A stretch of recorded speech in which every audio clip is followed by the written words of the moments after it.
Coming up on 5 Minute News. 4 Ukraine regions to vote on joining Russia. World Bank's president changes direction on climate change. And Biden promises not to turn back on Puerto Rico. It's Friday, September 23. I'm Anthony Davis. 4 areas of Ukraine controlled by Russia and pro-Moscow forces were preparing to hold referenda today on joining Russia, a move widely condemned by the West as illegitimate and a precursor to illegal annexation. Russian-installed leaders on Tuesday announced plans for the votes, a challenge to the West that could sharply escalate the war. The results are seen as a foregone conclusion in favor of annexation, and Ukraine and its allies have already made clear they will not recognize the results. Voting in the Luhansk, Donetsk, Kherson, and Zaporizhia provinces, representing around 15% of Ukrainian territory, is due to run from today through Tuesday.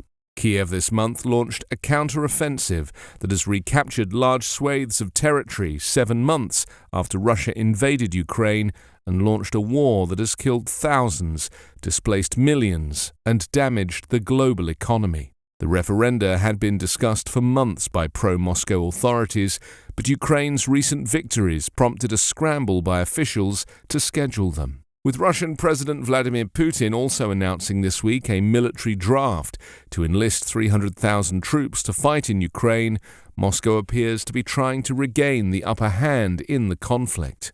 Ukraine says Russia intends to frame the referendum results as a sign of popular support and then use them as a pretext for annexation, similar to its takeover of Crimea in 2014, which the international community has not recognized. Under pressure to resign for declining to say whether he accepts the scientific consensus on global warming, World Bank President David Malpass said on Thursday it was clear greenhouse gas emissions are causing climate change and defended his record as bank chief.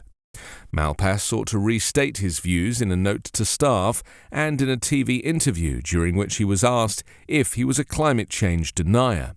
His views drew scrutiny after he refused to say during a public event this week whether he believes fossil fuel burning is warming the planet. "I'm not a denier," Malpass said.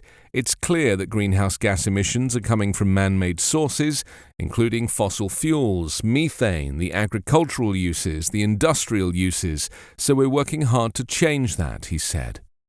Malpass has long faced criticism from climate advocates who renewed calls on President Joe Biden to replace him.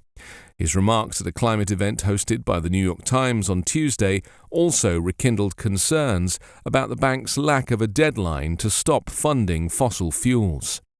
Speaking on stage during a panel on climate finance, Malpass was asked several times whether he believed the man-made burning of fossil fuels is rapidly and dangerously warming the planet.